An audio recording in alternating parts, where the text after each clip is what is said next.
Good morning बच्चों। आज के इस सेशन में हम आपकी पाठ्य पुस्तक वसंत भाग 2 का 11वां पाठ पढ़ेंगे, जिसका शीर्षक है रहीम के दोहे। दोहे पढ़ने से पहले बच्चों हम लोग रहीम दास जी के जीवन के विषय में थोड़ा बहुत जान लेते हैं। रहीम दास जी का जन्म 1556 ईस्वी में दिल्ली में हुआ था और इनकी मृत्यु 1627 ईस्वी में आगरा में हुई थी। बच्चों, इनका पूरा नाम था अब्दुल रहीम खान खाना। बच्चों, रहीम दास जी अकबर के दरबारी कवियों में से एक थे। रहीम दास जी को अरबी, फारसी, संस्कृत और हिंदी भाषाओं की अच्छी जानकारी थी। रहीम दास जी के नीतिपरक दोहे बहुत प्रचलित हैं। इनके ये दोहे जीवन की महत्वपूर्ण शिक्षाएं देते हैं, जीवन में काम आने वाली महत्वपूर्ण बातों को बताते हैं। और इन दोहों की एक और विशेषता है कि ये साधारण से उदाहरणों के माध्यम से बड़ी बड़ी बातों को आसानी से समझा देते हैं। तो आइए बच्चों, हम देखते हैं हमारा पहला दोहा। कही रहीम संपत्ति सगे, बनत बहुत बहुरीत, विपत्ति कसौटी जे कसे, सोई साँचे मीत। अर्थात रहीम दास जी यहाँ पर सच्चे मित्र की पहचान के विषय में बता रहे हैं। रहीम दास जी कहते हैं बच्चों कि जब व्यक्ति के पास धन, संपत्ति, दौलत ये सब कुछ होता है तो उसके बहुत सारे रिश्तेदार, मित्र बहुत बन जाते हैं, परंतु ये सच्चे मित्र नहीं होते हैं।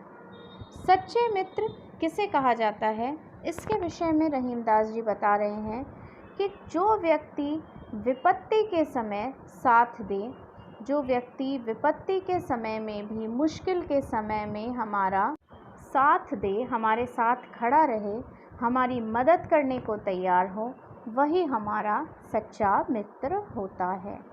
अर्थात धन दौलत के माध्यम से बने हुए मित्र सच्चे नहीं होते हैं।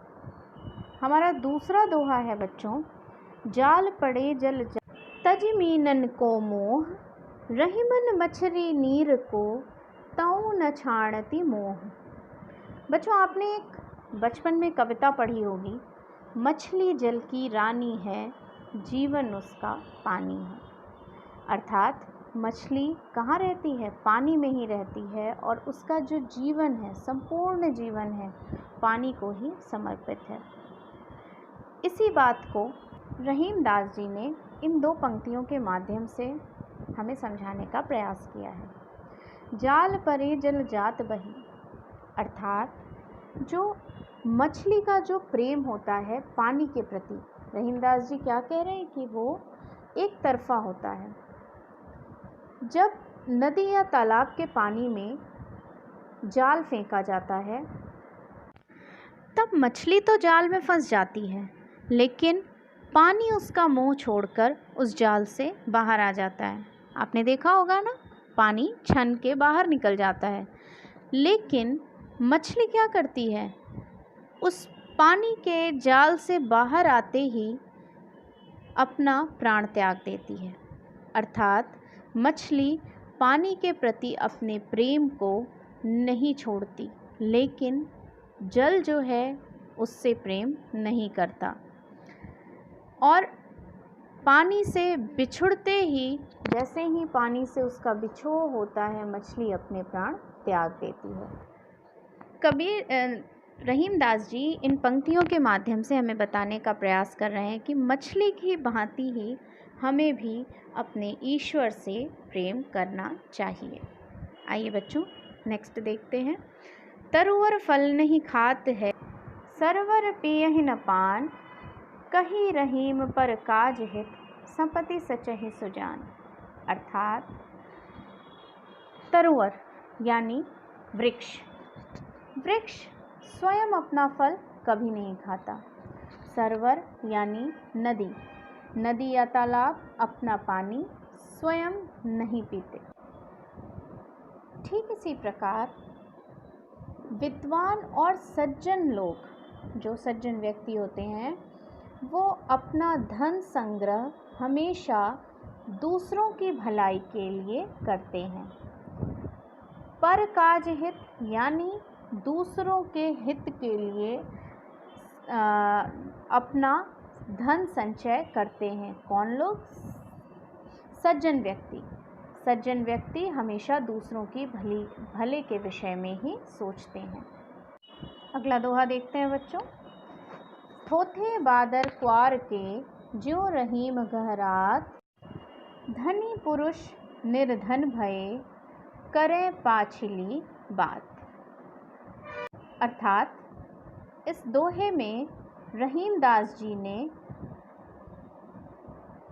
अश्विन के महीने में गहराते उमड़ते जो बादल आते हैं उनके विषय में बताया है।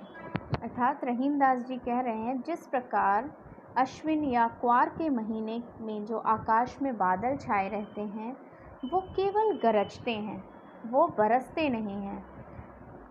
ठीक उसी प्रकार जब कोई अमीर व्यक्ति गरीब हो जाता है, कंगाल हो जाता है, उसकी सारी संपत्ति समाप्त हो जाती है, तो उसके मुख से केवल बड़ी बड़ी घमंडी बातें ही सुनाई देती हैं, जिन बातों का कोई मूल्य नहीं होता है।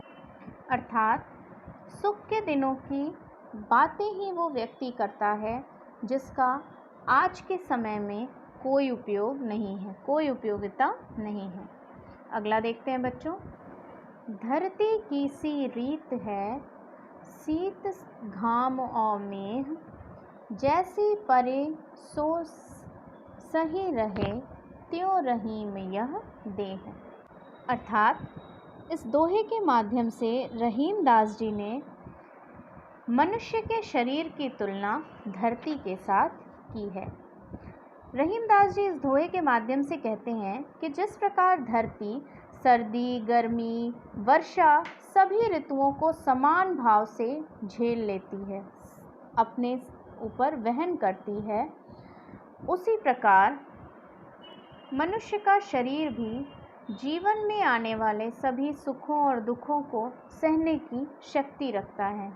मनुष्य के अंदर इतनी ताकत होती है कि वो हर प्रकार की आपदा को झेल सकता है, हर प्रकार के दुख और हर प्रकार के सुख को सहन कर सकता है। ठीक है बच्चों, तो उम्मीद करती हूँ समझ में आया होगा। आप मुझे बताइएगा ज़रूर कि आपको समझ में आया कि नहीं आया। Okay, bye.